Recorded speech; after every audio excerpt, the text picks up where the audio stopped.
రెండవ వర్తమానం కొరకాయ మనమందరం మన బైబిల్ గ్రంథాన్ని చేతబట్టి బైబిల్ పల్లవి పాడుకుంటాం. బైబిల్ గ్రంథాన్ని చేతబట్టి బైబిల్ పల్లవి పాడుకుందాం. బైబిల్ కలిగిన వారు మీ బైబిల్ గ్రంథాన్ని చేతబట్టి బైబిల్ పల్లవిని బిగ్గరగా మనం పాడుకుంటాం. పఠింప శ్రేష్ఠ గ్రంథము బైబిల్, పఠింప శ్రేష్ఠ గ్రంథము బైబిల్, అనుదినము పఠించిన ప్రేమతోడ నడుపును. ఓ పఠింప శ్రేష్ఠ గ్రంథము Bible. The best book to read is the Bible. The best book to read is the Bible. If you read it every day, it will help you all the way. Oh, the best book to read is the Bible. दुनिया में सबसे प्यारे पुस्तक Bible, दुनिया में सबसे प्यारे पुस्तक बाइबल. पढ़े जो उसको रोज पढ़ो, मार्ग में कतर कोई ना हो. ओ दुनिया में सबसे प्यारे पुस्तक बाइबल.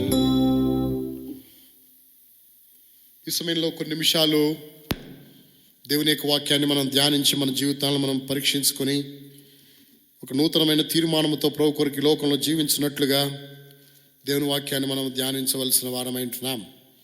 అందుకై పరిశుద్ధ బైబిల్ గ్రంథము నుండి ఒక మాటను మనం చదువుతాం. దేవుని యొక్క వాక్యంలో నుండి ఒక మాటను మనం చదువుతాం. అపోస్తుల కార్యములు 3వ అధ్యాయము 15వ వచనాన్ని మళ్ళా మనం కలిసి చదువుకుంటాం. అపోస్తుల కార్యములు 3వ అధ్యాయం 15వ వచనం. మీరు జీవాధిపతిని చంపితిరి గాని దేవుడు ఆయన్ను మృతుల్లో లేపెను, అందుకు మేము సాక్షులము. చదవని భాగాన్ని ప్రభు మన కొరకే దీవించునుగాక. జీవాధిపతిని మీరు చంపితిరి గాని దేవుడు ఆయన్ను మృతుల్లో ఉండి లేపెను, అందుకు మేము సాక్షులము అని చెప్పబడిన ఈ మాటను మనం జ్ఞాపకం చేసుకున్నాం. పేతురు ఈ మాట సెలవిచ్చినాడు.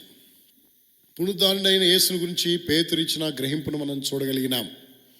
పేతురు ప్రభువైన యేసుక్రీస్తు వారిని వెంబడించిన శిష్యుల్లో ప్రాముఖ్యమైన వాడుగా మనం చూస్తాం. ఈ పేతురుని ప్రభు వాస్తవంగా పేతురు యొక్క పేరు సీమోను, యోహాను కుమారుడు. ఈ సీమోనుకు ప్రభు ఒక గొప్ప పేరు పెట్టాడు. కేఫా అనబడదువు అనగా పేతురు, రాయి అని అర్థం. ఈ పేరుతో ప్రభు అతన్ని సంబోధించేవాడు పేతురు అని. నువ్వు పేతురువు, ఈ బండ మీద నా సంగమును కట్టుదును, పాతాళలోక ద్వారములు దాని ఎదుట నిలవనేరవు. అంతేకాదు పరలోక రాజ్యం యొక్క తాళపు చెవులు నేను నీకు ఇచ్చి ఉన్నాను అని ప్రభు సెలవిచ్చినాడు. ఆ యొక్క ఆధిక్యత కూడా పేతురుకి ప్రభు అనుగ్రహించినాడు. అయితే పేతురుని ప్రభు ఎంతో ప్రేమించినాడు. శిష్యులందరినీ ప్రేమించినాడు ఆయన. పేతురుని మరి ముఖ్యంగా ప్రేమించినాడు. అపోస్తులైనటువంటి ఈ పేతురుకి మిగతా శిష్యులకు ఉన్న వ్యత్యాసం ఏమిటి అంటే, ఈ పేతురుకి ప్రభువుకున్న సంబంధము ఎంతో గొప్పది మిగతా వాళ్ళకంటే కూడా. ఎందుకు గొప్పది? యేసుక్రీస్తు ప్రభుకి పేతురుకి ఉన్న సన్నిహిత సంబంధము మిగతా శిష్యులందరికంటే వ్యత్యాసమైనది. కొన్ని సందర్భాలు నేను మీకు చూపిస్తాను. అందులో ఒక సందర్భము ప్రభువైన యేసుక్రీస్తు వారు పేతురుని బయటికి పంపించినప్పుడు బయటికి వెళ్ళాడు పేతురు. వాళ్ళు అడిగారు, పన్ను కట్టరా మీ బోధకుడు అని. ఆ విషయము పేతురు యేసు ప్రభువుకి చెప్దామని వచ్చాడు. వచ్చి లోపలికి ఎంటర్ అయ్యాడో లేదో పేతురు ఇంకా మాట్లాడలేదు, తన అభిప్రాయాన్ని వెలుబుచ్చలేదు. అప్పుడే యేసు ప్రభు వారే చెప్పాడు, అయ్యా పన్ను ఎవరు కడతారు? పన్నుని ఎవరి దగ్గర కట్టించుకుంటారు? అయినా మనం వాళ్ళకి అభ్యంతరం కలగకుండా ఉండేదాని కొరకాయ మనం పన్ను కట్టాలి కనుక నీవు సముద్రంకి వెళ్ళి గాలం వేసి చేప పట్టు. మొట్టమొదటి చేప ఏదైతే వస్తుందో దాని నోట్లో ఒక షెకేలు ఉంటుంది. నీకొక 1/2 షెకేలు, నాకొక 1/2 షెకేలు, మన ఇద్దరి కొరకు పన్ను కట్టు అంటే పేతురు ఇక్కడ విషయాన్ని గ్రహించినాడు. నేను పన్ను కట్టేవాళ్ళు నన్ను అడిగారు, నేను యేసు ప్రభుకి చెప్దాం అనుకున్నాను. యేసు ప్రభుకి ఈ విషయాన్ని పంచుకోకముందే యేసు ప్రభు వారే ఈ విషయాన్ని చెప్పేశాడు. మిగతా శిష్యులు ఎవరికి అనుభవం లేదు. 2 గేలం తీసుకువెళ్ళి గేలం వేయటము, చేప రావటము, ఆ చేప నోట్లో షెకేలు ఉండటము, ఈ ఎక్స్పీరియన్స్, ఈ అనుభవము, ఈ అనుభూతి పేతురుకు మాత్రమే, మరెవరికి లేదు. ఇలా పేతురుతో ప్రభు ఈ సన్నిహితమైనటువంటి సంబంధం కలిగి ఉన్నట్లు మనం చూస్తాం. తిరిగి రెండవదిగా ఆయన గెత్సెమనే వనంలో ప్రార్థన చేస్తూ ఉన్నాడు. 9 మందిని ఒక చోట పెట్టాడు, 8 మందిని ఒక చోట పెట్టాడు, 3 ఒక చోట పెట్టాడు. ఒకడేమో యేసుని అప్పగించడానికి ప్రధాన యాజకుల దగ్గరికి వెళ్ళిపోయాడు. 8 మంది ఒక చోట, 3 ఒక చోట, ప్రభువైన యేసుక్రీస్తు వారు ఇంకొక చోట వాళ్ళు ప్రార్థన చేస్తున్నారు. ప్రభువైన యేసుక్రీస్తు వారు ప్రార్థిస్తూ ఉన్నాడు. వారి నుండి రాతివేత దూరం వెళ్ళి అక్కడ ప్రభు ప్రార్థన చేస్తున్నాడు. ప్రార్థన చేస్తూ ఉండగా వచ్చి చూసినప్పుడు వీళ్ళు నిద్రపోతా ఉంటే ప్రభు ఒక మాటని స్పష్టంగా చెప్పాలనుకున్నాడు. ఆ మాట ఏంటో తెలుసా? ఆత్మ సిద్ధమే కానీ శరీరము బలహీనమని ఎవరితో చెప్పి? పేతురుతో చెప్పి. రండి, మత్తయి సువార్త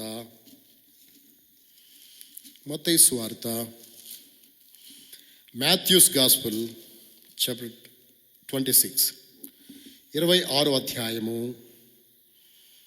మత్తయి సువార్త 26వ అధ్యాయము 41వ వచనాన్ని నేను చదువుతున్నాను, మీరు గమనించండి. మీరు శోధనలో ప్రవేశించుకున్నట్లు మెలకువగా ప్రార్థన చేయుడి, ఆత్మసిద్ధమే కానీ శరీరం బలహీనమని పేతురుతో చెప్పి. అక్కడ ఉన్నది ఎంతమంది? 3 వ్యక్తులు ఉన్నారు. ఎవరా 3? పేతురు, యోహాను, యాకోబు, యోహానులు ఉన్నారు. పేతురు, యోహాను, యాకోబులు ఉన్నారు. ఆ పేతురు, యాకోబు, యోహానులు ఉన్నారు. ఈ 3 ఉన్నప్పుడు ఈ 3తో చెప్పాలి, ఆత్మసిద్ధమే కానీ శరీరము బలహీనము, మీరు శోధనలో ప్రవేశించుకున్నట్లు మెలకువగా ఉండండి అని చెప్పి 3కి చెప్పాలి. కానీ అక్కడ మాట రాయబడింది, పేతురుతో చెప్పి అని రాయబడింది. పేతురుతో ప్రభు చెప్పినాడు అంటే ప్రభు పేతురుతో చాలా స్పష్టంగా చెప్తున్నట్లు మనం చూస్తాం. పేతురుతో పదే పదే ప్రభు చెప్తూ వచ్చినాడు. ఈ విధంగా ప్రభు ఆ మాటని పేతురుతో ఎన్నో పర్యాయాలు చెప్తూ వచ్చినాడు. ఎందుకు పేతురుతో అన్ని పర్యాయాలు ఆయన చెప్తున్నాడు అంటే అర్థం ఏంటి అంటే, ఇంకో పర్యాయం కూడా ప్రభు పేతురుతో చెప్తూ వచ్చినాడు. ఏమని పేతురుతో ప్రభు చెప్పినాడు అనగా, పేతురు, ఇదిగో సాతాను మీలో కొందరిని ఏం చేయాలనుకున్నాడు? గోధుమలు జల్లించినట్లు ఏం చేయాలనుకున్నాడు? జల్లించాలనుకున్నాడు. అయినను మీ నమ్మిక తప్పిపోకున్నట్లు నేను మీ నిమిత్తము ఏం చేశాను? వేడుకున్నాను, తండ్రిని వేడుకున్నాను. కాబట్టి నీ మనసు తిరిగిన తర్వాత శిష్యులను నువ్వేం చేయి?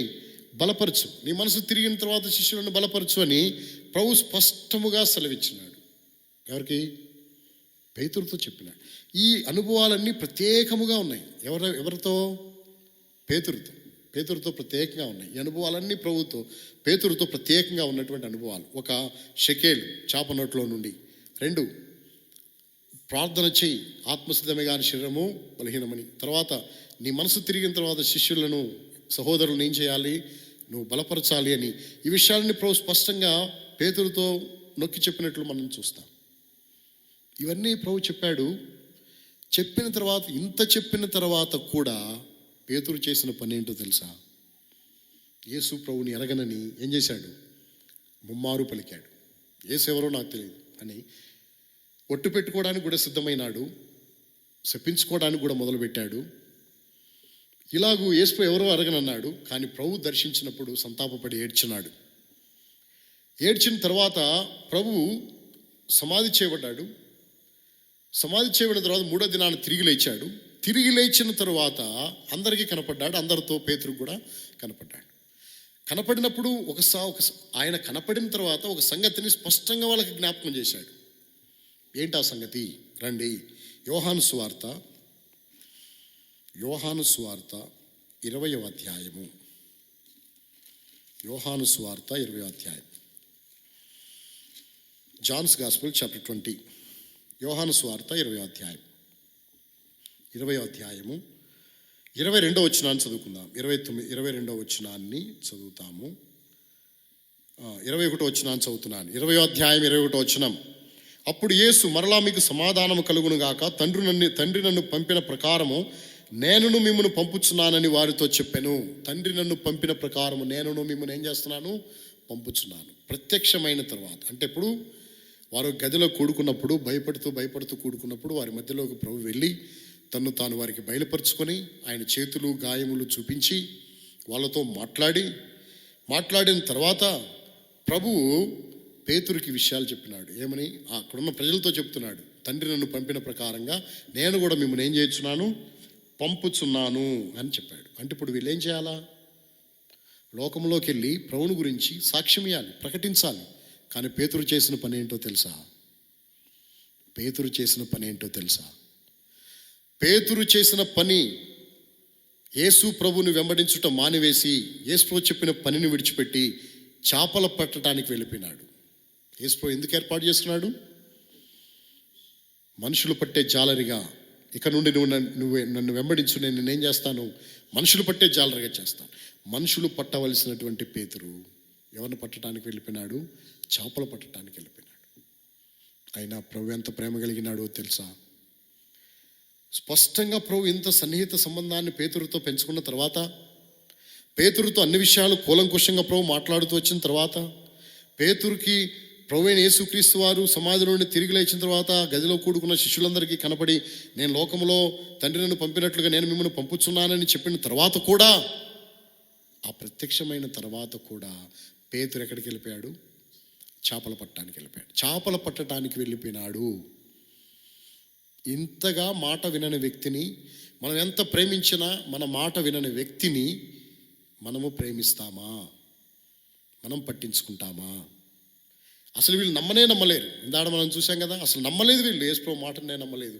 ఆయన చెప్పిన వాక్యమును వారు నమ్మలేదు. వారు చెప్పిన విషయాన్ని ఆయన అన్నాడు, నేను మీకంటే ముందుగా నేను తిరిగి లేచి గలిలయకి వెళ్తాననే సంగతి కూడా వాళ్ళకి చెప్పాడు. ఆయన వారు గ్రహించలేకపోయినారు, నమ్మలేదు. అయితే ఇక్కడ విషయాన్ని మనం జ్ఞాపకం చేసుకుందాం. ఏంటి ఆ విషయం అంటే, పేతురుకి ప్రభు ప్రత్యక్షం అవటానికి గల కారణం ఏమిటి? ఎందుకు ఆయన మరలా ప్రత్యక్షమైనాడు? ఇంత మాట విన్నవానికి ఎందుకు ఆయన ప్రత్యక్షమైనాడు? మాట విన్నా వినకపోయినా నీ దేవుని ప్రేమ మారదు. ఆయన ప్రేమ కలిగిన వాడు, ప్రేమిస్తూనే ఉన్నాడు. ఎంతగా ప్రేమించినాడో ఎవరిని? పేతురుని, మిగతా శిష్యులను, అందరినీ దేవుడు లోకమును ఏం చేశాను? ఎంతో ప్రేమించాను. ఒక ఉదాహరణ నేను మీకు చెప్పేసి మన వాక్య ధ్యానంలోకి వెళ్ళిపోదాం. ఏంటి ఆ ఉదాహరణ అంటే, ఏంటి ఆ సంగతి అంటే, యేసు ప్రభు పునరుద్ధానుడై తిరిగి లేచిన తర్వాత ఈ నమ్మని ప్రజలకి ఎన్ని మేలు చేసినాడో. ఏ ప్రజలకి? నమ్మని ప్రజలకి. వెళ్ళి చూస్తే కానీ నమ్మరీళ్ళు. ఈ నమ్మని ప్రజలకు ఎన్ని మేలు చేసినాడు. కొన్ని మేలు నేను మీకు చూపిస్తాను బైబిల్లో. మొట్టమొదటి మేలు రండి, 20వ అధ్యాయము యోహాను సువార్త 20వ అధ్యాయము 20వ వచనాన్ని చదువుతున్నాను చూడండి. ఆయన అలాగు చెప్పి వారికి తన చేతులను ప్రక్కను చూపగా శిష్యులు ప్రభువును చూచి సంతోషించిరి. ఏం కలిగింది వాళ్ళకు అంటే, వాళ్ళని సంతోషపరిచినాడు ప్రభు. వాళ్ళకి సంతోషం ఇచ్చినాడు.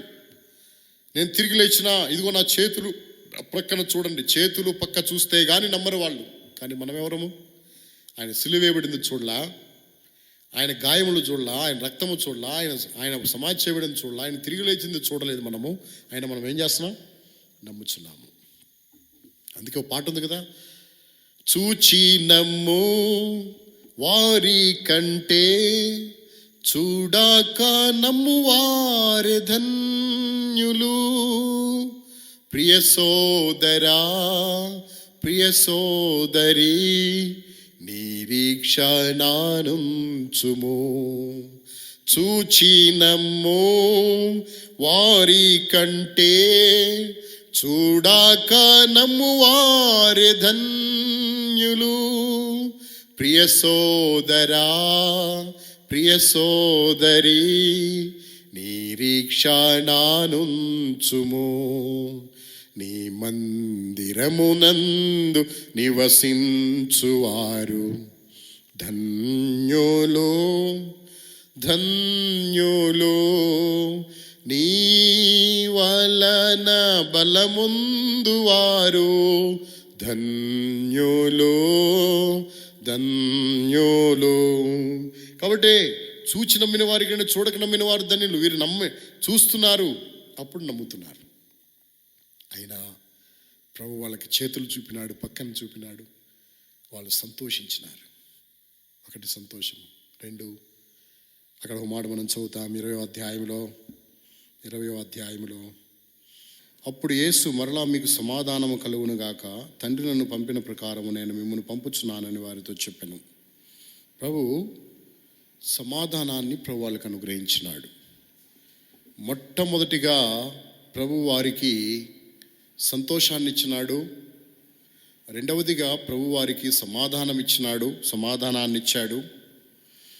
మూడవదిగా ప్రభు వారికి ఇచ్చిన మూడవ మేలు 22వ వచనం, ఆయన ఈ మాట చెప్పి వారి మీద ఊది పరిశుద్ధాత్మను పొందుడి అని చెప్పినాడు. పరిశుద్ధాత్మను పొందండి. ఇలాగూ ప్రభువు వారు తన ప్రేమించకపోయినా, తన నమ్మకపోయినా, అనుమానించినా ప్రభువు వారికి ఇవన్నీ ఇస్తూనే వచ్చినాడు. పునరుద్ధానుడై లేచిన తర్వాత వాళ్ళు దిగులుగా కలవరంతో ఉంటే వాళ్ళకు సంతోషం కలిగించినాడు. ప్రభు తను తాను ప్రత్యక్షపరుచుకున్నాడు. వాళ్ళకు తన ప్రక్కను తన యొక్క చేతులను చూపించినాడు. వాళ్ళకు ఇన్ని చూపించినప్పటికీ వారు నమ్మలేనటువంటి పరిస్థితి. కాబట్టి సంతోషించినారు. సంతోషము. సమాధానం ఇచ్చినాడు. పరిశుద్ధాత్మను వాళ్ళకు అనుగ్రహించినాడు. పరిశుద్ధాత్మను పొందండి అన్నాడు. తిరిగి 4వదిగా వాళ్ళకు ఆహారం పెట్టాడు. ఎవరు వీళ్ళు? లోబడిన వారు, మాట వినని వారు, అవిధేయత కలిగిన వారు, అపనమ్మకస్తులు, దేవుణ్ణి వెంబడిస్తున్నామనేటువంటి స్పృహలో ఉన్నారు కానీ నిజముగా ప్రభువును వెంబడించలేని పరిస్థితి కలిగిన వారు, నమ్మలేనటువంటి పరిస్థితి కలిగిన వారు. అటువంటి వారికి ప్రభు ఇచ్చే ఆధిక్యత ఏమిటి అంటే, ఇక్కడ మనం చదువుతాం 21వ అధ్యాయంలో ఒక మాట మనం చదువుతాం. ఏమిటా మాట అంటే 13వ వచనం, యేసు వచ్చి ఆ రొట్టెను తీసుకుని వారికి పంచిపెట్టెను, అలాగే చేపలను కూడా పంచిపెట్టెను. కాబట్టి వారికి చేపలు పెట్టాడు. 12వ వచనంలో, చేపలు అంత విస్తారంగా పండెను, వల పిగలలేదు. యేసు రండి భోజనము చేయుడని వారితో చెప్పాను. భోజనం చేయండి, ఆహారం పెట్టినాడు. అలసిపోయినారు, పగలంతా రాత్రంతా కష్టపడి చేపలు పట్టడానికి ప్రయాసపడ్డారు. ప్రయాసపడి ఒక్క చేప పట్టలేకపోయారు. అలసిపోయిన వారికి, ఆకలితో నింపడిన వారికి ఆహారం పెట్టడానికి రండి భోజనం చేయండి అని ప్రభు సెలవిచ్చినాడు. ఆ విధంగా భోజనాన్ని వారి కొరకు ఏర్పాటు చేసినాడు ప్రభు. అక్కడ నిప్పుల మీద చేపలతో పాటు రొట్టె కూడా ఉంది అక్కడ. కాబట్టి ఆ రొట్టెను వాళ్ళు చూచారు. కాల్చబడినటువంటి చేపలు వాళ్ళు తిన్నారు. వాళ్ళని దేవుడు పోషించినాడు, వారికి ఆహారం పెట్టినాడు. అంటే దేవుని ప్రేమ ఎంత గొప్పది! ఎందుకు దేవుని ప్రేమ ఇంతగా వీరిని వెంటాడుతుంది? పేతురుని దేవుడు ఎంత సన్నిహితంగా చూశాడు, పేతురుని దేవుడు ఎంత చక్కగా ప్రేమించినాడు, పేతురికి దేవుడు ఏమేమి అప్పగించినాడు బాధ్యతలు. ఇన్ని అప్పగించినప్పటికీ పేతురు, దేవుడు నన్ను లోకము తండ్రి నన్ను పంపినట్టుగా మిమ్మును కూడా నేను పంపుతున్నానని చెప్పాడు అంతకుముందే ఆయన ప్రత్యక్షమైనప్పుడు. అయినా పేతురే స్వయంగా తన శిష్యులతో చెప్పాడు, నేను చేపలు పట్టడానికి వెళ్ళిపోతున్నాను, మీరు కూడా రండి. నేను చేపలు పట్టడానికి వెళ్తున్నానంటే వాళ్ళు అన్నారు మేము వస్తామని. అందరూ కలిసి వెళ్ళి చేపలు పట్టడానికి వెళ్ళిపోయారు. కానీ ప్రభు బాధపడుతున్నాడు. అందుకే ప్రభు ప్రశ్నించినాడు పేతుర్ని. ఏమని? యోహాను కుమారుడైన సీమోను, వీరందరికంటే నన్ను ఎక్కువ ప్రేమిస్తున్నావా? ముమ్మారు ప్రభు ప్రశ్నించినాడు. ప్రేమించుచున్నావా అని. అయితే ఇప్పుడు ఈరోజు మన ధ్యానం కొరకే ప్రశ్న ఏంటంటే, ఇంతగా అవిధేయత చూపినా, ఎన్నిసార్లు చెప్పినా పట్టింపు లేకుండా, నిర్లక్ష్యంగా దేవుని మాటను ధిక్కరించి త్రోసివేసి తనకిష్టమైన మార్గానికి వెళ్ళిపోయిన మనుషుణ్ణి, ఈ పేతుర్ని ప్రభు దర్శించటం అవసరమంటారా? ప్రభు దర్శించడం అవసరమా?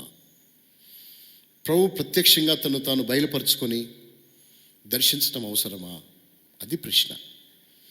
ఇన్ని అద్భుతాలు చూసి, ఇన్ని చేసి, నా వెంబడి రండి మనుషులు పట్టే జాలరుగా చేస్తానని ప్రత్యేకపరిచి, ప్రభు కొరకు ఏదైనా చేస్తాను, ప్రభు కొరకు అవసరమైతే చనిపోతానని కూడా చెప్పిన ఆ మనుషుడు ఈ దినాన ప్రభు చెప్పిన పని చేయకుండా చేపలు పట్టడానికి వెళ్ళిపోతే, అటువంటి మనిషినికి మరలా మనం ముఖం చూపిస్తామా? అటువంటి మనిషిని మరలా మనం ప్రేమిస్తామా? అటువంటి మనిషిని మళ్ళీ మనం దగ్గరకు తీసుకుంటామా? మనుషులుగా అయితే అది చేయుట కష్టమే. అలా వెళ్ళిపోయి తొలగిపోయిన ఈ మనిషిని మరలా సమకూర్చడానికి ఈ ప్రభువు చూపిన ప్రేమ ఎంతో గొప్పది. అందుకే మనుషులుగా అయితే ఎవరు ఆ పేతురుని దర్శించడానికి కానీ, అతనితో మాట్లాడడానికి కానీ, అతనితో సంబంధం పెట్టుకోవడానికి కానీ ఇష్టపడరు. కానీ ప్రభువు ప్రేమామయుడు గనక, ప్రభువు దయగలిగిన వాడు గనక, పేతురు విషయంలో గొప్ప ఏర్పాటు కలిగి ఉన్నాడు గనక, పేతురుని దర్శించి సమకూర్చేదాని కొరకాయ ప్రభు తన్ను తాను ప్రత్యక్షపరుచుకున్నాడు. ఎందుకు ప్రత్యక్షపరుచుకున్నాడు? ఆయన ప్రత్యక్షపరుచుకున్న విధానము అమోఘం. ఆయన ప్రత్యక్షపరుచుకున్న విధానము అద్భుతం. ఆయన ప్రత్యక్షపరుచుకున్న విధానం ఏంటి? అద్భుతము. ఆయన ప్రత్యక్షపరుచుకున్న విధానం ఏంటి? అద్భుతం ఏంటి? ఎంత అద్భుతము ఆయన ప్రత్యక్షపరుచుకున్న విధానము అంటే, వారి యొక్క నిస్సహాయ పరిస్థితిలో ప్రభువు తను తాను ప్రత్యక్షపరుచుకున్నాడు. ఏంటి ఆ నిస్సహాయ పరిస్థితి? తన స్థితి ఏంటో తనకు తెలియజేసేదాని కొరకాయ ఒక నిస్సహాయకరమైనటువంటి పరిస్థితి కలిగి ఉన్నాడు. ఆ నిస్సహాయకరమైన పరిస్థితిలోనే ప్రభు తన్ను దర్శించినాడు. ఏంటది? చేపలు పట్టడానికి వెళ్ళాడు. రాత్రి అంతా కష్టపడ్డాడు, ఒక్క చేప పడలేదు. వాళ్ళందరూ సామాన్యులు కాదు, ఆరితేరిన ఫిషర్మెన్. అందరూ మంచి ఆరితేరిన వాళ్ళు, చేపలు పట్టడంలో దిట్టలైన వారు ఒక్క చేప పట్టలేకపోతే ఇప్పుడు యేసుక్రీస్తు ప్రభు చేపల పట్టే కార్యక్రమం ద్వారా పేతురుతో మాట్లాడాలనుకున్నాడు. ఆల్రెడీ పేతురుకి చేపలు పట్టే కార్యక్రమం ద్వారా ఎందుకు మాట్లాడాలనుకున్నాడు అంటే, అసలు పేతురు ప్రభు యొక్క సేవలోకి, ప్రభు యొక్క ఏర్పాటులోకి, ప్రభు పిలుపులోకి వచ్చిందే ఆ చేపలు పట్టే కార్యక్రమాన్ని బట్టే. ఆనాడు రాత్రంతా కష్టపడి ఒక చేప కూడా పట్టలేకపోతే అప్పుడు వారు వలల దరికి లాగి దోణిని దరికి తీసుకొచ్చి వలలు బాగు చేసుకుంటా ఉంటే, ప్రభు సముద్ర తీరాన వాక్యం బోధిస్తూ ఉంటే విని విధేయత చూపి లోబడి దేవుని మాటకు అప్పగించుకొని, ఏలినవాడా రాత్రంతా ఒక్క చేప కూడా పడలేదు, అయితే నీ మాట చొప్పున వల వేస్తానని వేసి ఆ చేపల రాశిని చూచి నేను పాపాత్ముని అంగీకరించి ఒప్పుకొని పశ్చాత్తాపడి ప్రభు వెంక చూస్తే, ప్రభు అన్నాడు, నా వెంటరా నేను మనుషులు పట్టే జాలరుగా చేస్తాను. ఆ దర్శనం అదే దర్శనము మరలా దేవుడు పేతురుని మరలా దర్శించడానికి కారణమైంది. అదే దర్శనం. ఏ దర్శనముతో నువ్వు మనుషులు పట్టేవాడవుగా ఉందువు రా అని పిలిచినాడో, అదేవిధంగా ప్రభు మరలా అతన్ని సమకూర్చేదాని కొరకాయ మరలా అదే దర్శనాన్ని దేవుడు చూపించినాడు. ఆ దేవుని ప్రేమ ఎంతో గొప్పది.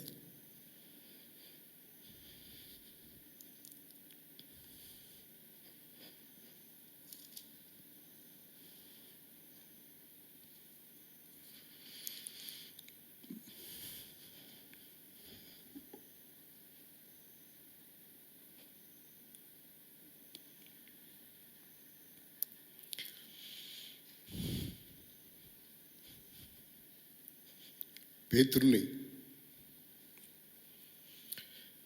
వదిలేస్తే,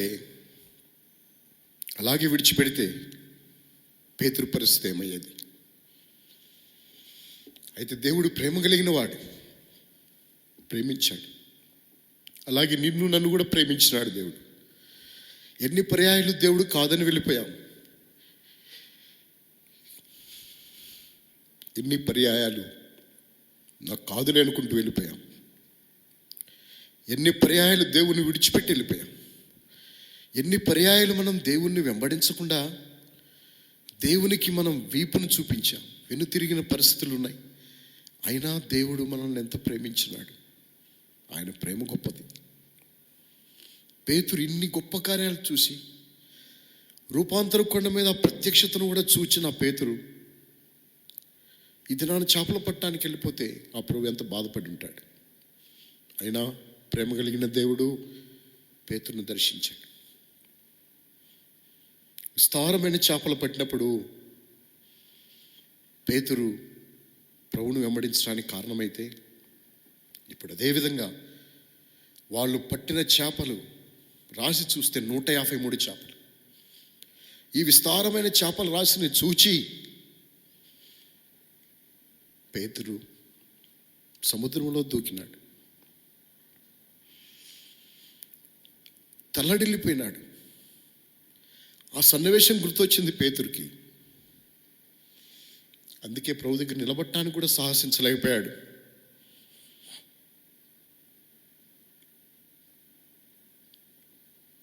ప్రభు ప్రశ్నిస్తున్నాడు, యోహాను కుమారుడైన సీమోను, వీరందరికంటే నువ్వు ఎక్కువ ప్రేమిస్తున్నావా? జవాబు లేదు పేతురు దగ్గర. ధైర్యంగా జవాబు చెప్పలేకపోతున్నాడు. నీకే తెలియను వ్యసన పడుతూ జవాబిస్తూ ఉన్నాడు. అయితే పేతురుని ప్రభు విడిచిపెట్టలేదు. పేతురు జీవితంలో ఈ గొప్ప సమకూర్పును తేవటానికి అక్కడ ఒక ఉదాహరణ పెట్టాడు. ఏంటి ఆ ఉదాహరణ?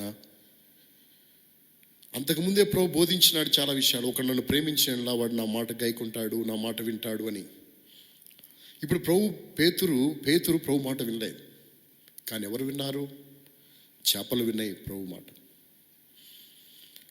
చేపలు ప్రభు మాటకు లోబడి పడాలి అంటే పడినాయి. మీరు కుడివైపున వల వేయండి అంటే వల వేశాడు. వల వేస్తే విస్తారమైన చేపలు పడ్డాయి, 153 చేపలు. ఈ చేపల రాశిని చూచి పేతురు ఏం మాట్లాడాలో తెలియని పరిస్థితి. అద్భుతంగా దర్శించాడు. ఎందుకంటే పేతురు వలె నన్ను ఈరోజు దర్శిస్తున్నాడు. ఈరోజు కూడా ప్రభు నీతో మాట్లాడడానికి ఇష్టపడుతున్నాడు. నిన్ను దర్శించాలని ఆశపడుతున్నాడు. నీ జీవితాన్ని ఒక గొప్ప స్థాయిలోకి తీసుకెళ్ళాలని, గొప్ప స్థానంలో ఉంచాలని, గొప్ప విధానంలోకి తీసుకెళ్లాలని దేవుడు ఆశపడుతున్నాడు.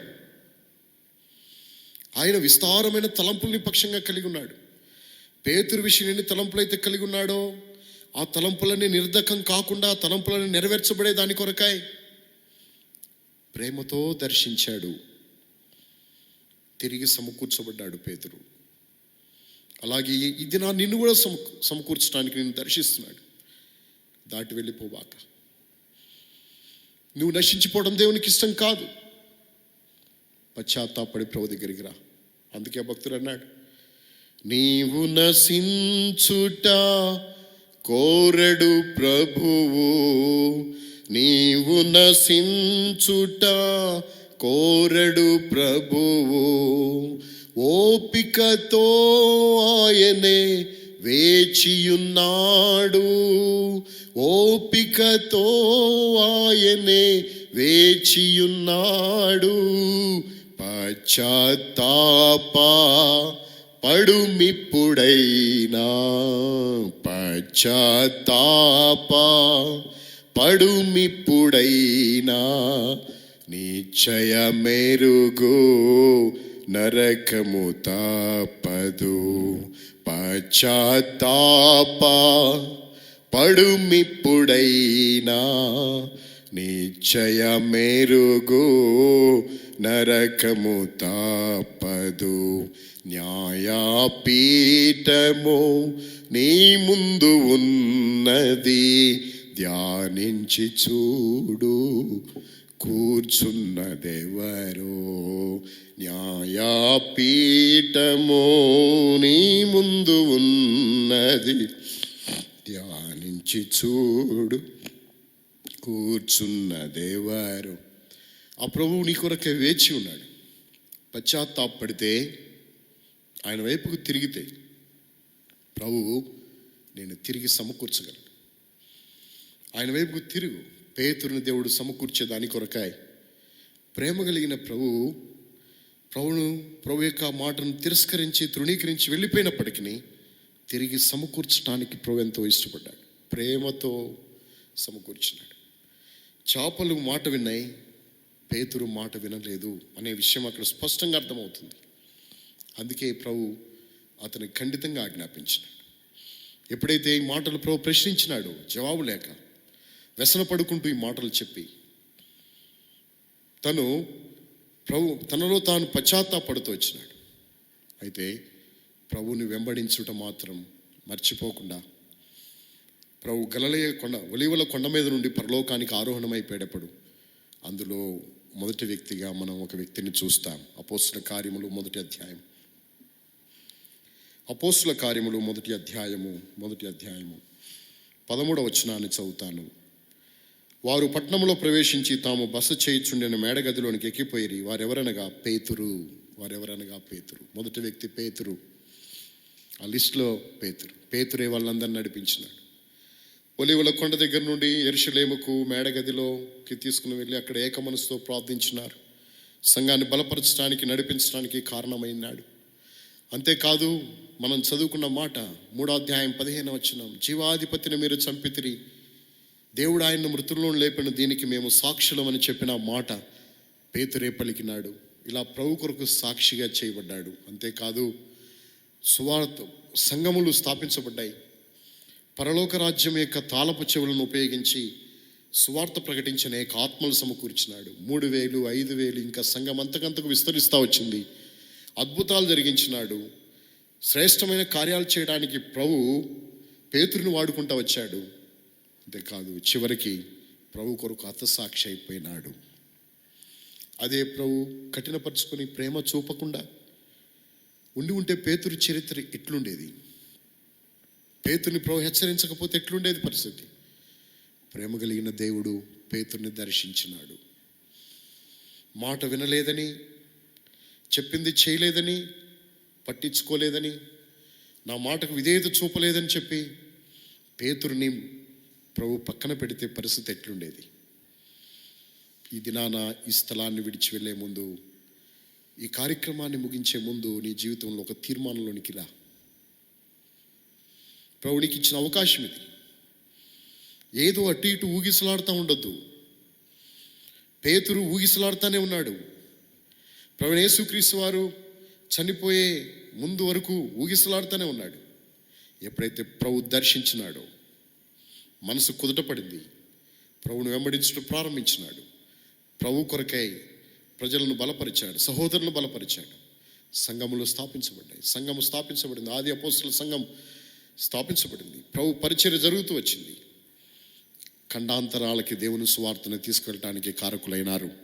ఇలా పరిచర్యను జరిగించడానికి గల కారణం పేతుర్ని ప్రభు దర్శించడే.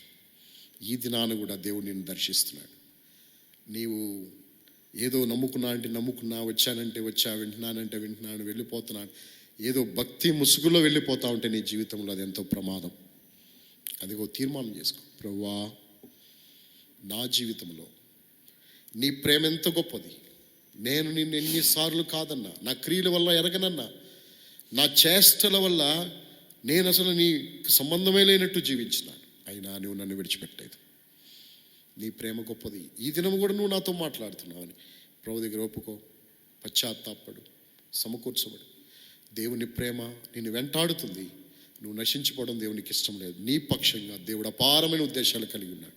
దేవుడు నిన్ను ప్రేమిస్తున్నాడు. నువ్వు ప్రేమించట్లేదు, అయినా దేవుడు నిన్ను ప్రేమిస్తూనే ఉన్నాడు. దేవుడు నిన్ను జ్ఞాపకం చేసుకుంటున్నాడు. ఒకసారి దేవుని వైపు తిరిగి పశ్చాత్తాపడు. ప్రభు నిన్ను జ్ఞాపకం చేసుకుంటున్నాడు. ఆ చేపలు పట్టే దృశ్యము మరలా ఈ దినాన ఆ దృశ్యాన్ని ప్రభు పేతురుకు చూపించినాడు.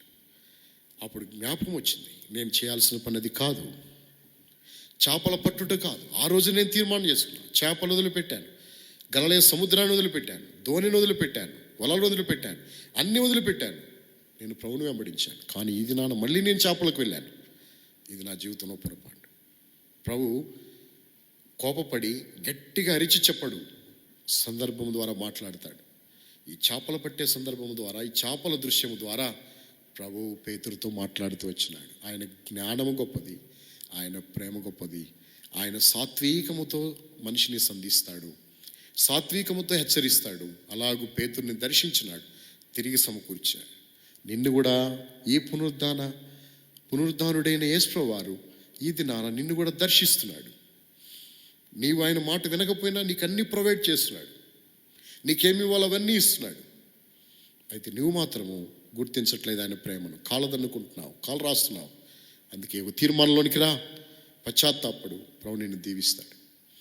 ఆ తీర్మానం కలిగి ప్రభుని వెంబడించు. నీ జీవితంలో ప్రభు ఈ గొప్ప కార్యాలు చేయగలిగేవాడే ఉంటున్నాడు. ప్రార్థన చేసుకుందాం. ఆ తీర్మానం కలిగి ప్రభు కొరకు మనం జీవించినట్లు ప్రభు మనకి సహాయపడును గాక. ప్రార్థన చేస్తాం.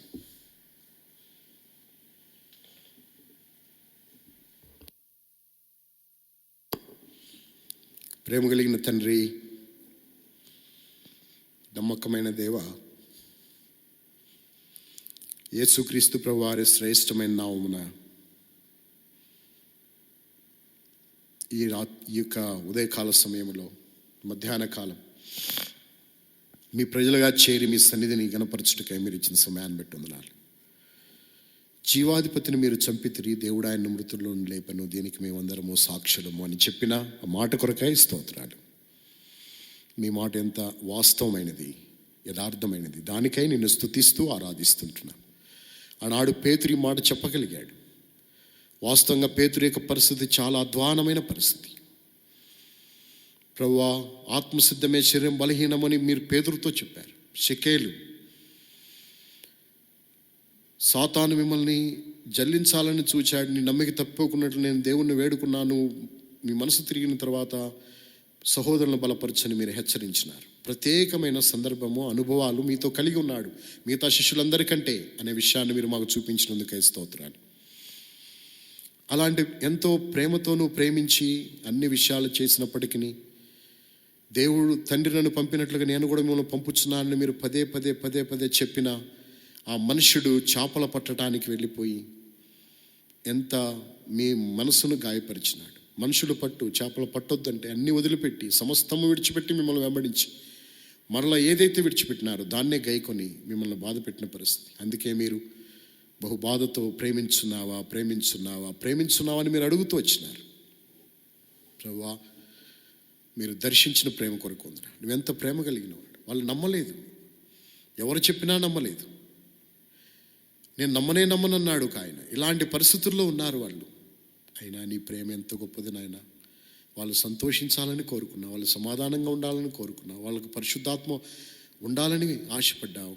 వారికి ఆహారం కూడా రండి భోజనం చేయండి అని చెప్పావు. నీ ప్రేమ ఎంతో గొప్పది. నీ ప్రేమ వారిని వెంటాడుతూ వచ్చినందుకై స్తోత్రాలు. ముఖ్యంగా పేతురును వెంటాడిన నీ ప్రేమను బట్టి స్తోత్రాలు. ఏ ప్రత్యక్షతతో పేతురు మిమ్మల్ని వెంబడించినాడో అదే ప్రత్యక్షతను మరలా మీరు తిబెరియా సముద్ర తీరాన మీరు జ్ఞాపకం చేసినందుకు స్తోత్రాలు. ప్రభువా, నీ బుద్ధి జ్ఞాన బాహుల్యం ఎంతో గొప్పది. మనుషులను ఏ విధంగా దర్శిస్తావో అది ప్రభువా మీకు అపారమైనటువంటి బుద్ధి కుశలత కొరకై స్తోత్రాలు. మీరు దర్శించినారు. పేతురుకి జవాబు లేదు. నీకే తెలియను సమస్తం ఎరిగిన వాడవని చెప్తున్నాడు తప్పి హృదయపూర్వకంగా జవాబు చెప్పలేని పరిస్థితి. ఈనాడు నా జీవితంలో, మా జీవితంలో అనేక పర్యాయాలు నిన్ను వెంబడిస్తున్నామనే భ్రమలో బ్రతుకుతూ దేవుడంటే నాకెంతో ప్రేమ ఇష్టమని చెప్పుకుంటూ మీకు చాలా దూరంగా ఉన్నటువంటి వారం, మీరు చేయకూడని పనులు, మీరు చేయొద్దన్నటువంటి పనులు చేస్తున్న వారం, మీకు అసహ్యకరంగా మీకు ఇష్టం లేనటువంటి జీవితాన్ని జీవిస్తున్న పరిస్థితులు దయతో క్షమించి మీ రక్త ప్రోక్షణలో కడిగి శుద్ధీకరించండి, పవిత్రపరచండి. ప్రభువా, మీ ప్రేమ మమ్మల్ని వెంటాడేదని మీరు సెలవిచ్చినందుకే స్తోత్రాలు. పునరుద్ధానుడైన మీరు, మా కొరకు గాయపరచబడినటువంటి మీరు ఎడతెగక మమ్మల్ని వెంటాడుతూ మాయలో కలిగిన ఉద్దేశాలు, అపారమైనటువంటి ఉద్దేశాలు ప్రభువా, అవి నెరవేర్చబడటానికి ప్రభువా మీరు చేస్తున్న కార్యాన్ని బట్టి స్తోత్రాలు. ప్రభువా, మా ఉద్దేశాలు నిరర్ధకం కాకుండా, మా పట్ల కలిగిన ఉద్దేశాలు, తలంపులు నిరర్ధకం కాకుండా వాటి ఫలాన్ని అనుభవించినట్లుగా మమ్మల్ని దర్శిస్తున్న రీతి కొరకై మిమ్మల్ని స్తుతిస్తున్నా. మాటలు ఎవరైతే విన్నారో, ఎవరైతే తీర్మానం చేస్తున్న వారిని బట్టి స్తోత్రాలు. ఆ తీర్మానాన్ని వారు సంపూర్ణంగా అంతవరకు కలిగి ఉన్నట్టుకై కృప దయచేయండి. కనికరించమని కోరుతూ మీ చేతులకు అప్పగిస్తూ ముందున్న సమయం ఆశ్చర్యకరంగా చేయమని మా ప్రియుల కుటుంబాలను దీవించి ఆశ్రయించు. చైన్ ప్రేయర్ చేస్తున్న 2 బ్యాచ్లు 24 hours వారందరిని బట్టి స్తోత్రాలు జ్ఞాపకం చేసుకోండి. అదేవిధంగా ప్రియమైన తండ్రి, కరోనా వైరస్తో పాజిటివ్ వచ్చి బాధపడుతున్న వారిని జ్ఞాపకం చేసుకోవారు స్వస్థపరచబట్టుకు సహాయపడు. ఈ సమయం మందైనా వారి మిమ్మల్ని ఎరుగుటకు, మీ నామమును ఎరిగి రక్షించబట్టుకు సహాయపడండి. వారి కుటుంబాలను ఆదరించండి, ధైర్యపరచండి. ఎవరైతే మరణించినారో వాళ్ళను వారి కుటుంబాలు ఆదరించి ధైర్యపరచండి. మరణాల శాతాన్ని తగ్గించండి. కరోనా పాజిటివ్ కేసులను విడిపించండి. కరోనాను పారద్రోలండి. ప్రభువా, ఎవరైతే పనిచేస్తున్నారో వైద్య సిబ్బంది, పోలీస్ సిబ్బంది, పారిశ్రామిక మరి ఆ యొక్క పారిశుద్ధ్య కార్మికుల కొరకు, వాళ్ళందరి కొరకు ప్రార్థిస్తున్నాం. జ్ఞాపకం చేసుకునండి.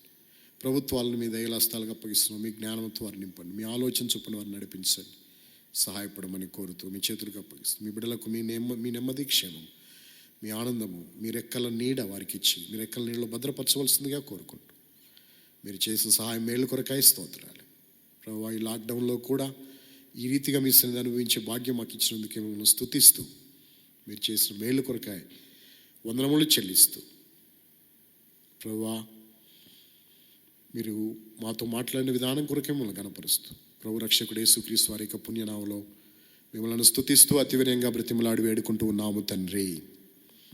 ఆమేన్. మన తండ్రి అయిన దేవుని ప్రేమ, మన ప్రభువు యేసుక్రీస్తు వారి యొక్క కృప, పరిశుద్ధాత్మిక నిండు సహవాసము, సమాధానము ఇప్పుడు ఎల్లప్పుడు ఇక్కడ చేరును మనందరికీ, సర్వలోకంలో తను ప్రేమించు వారందరికీ సదాకాలము తోడై ఉండి నడిపించునుగాక. ఆమేన్. Praise the Lord. Praise the lord.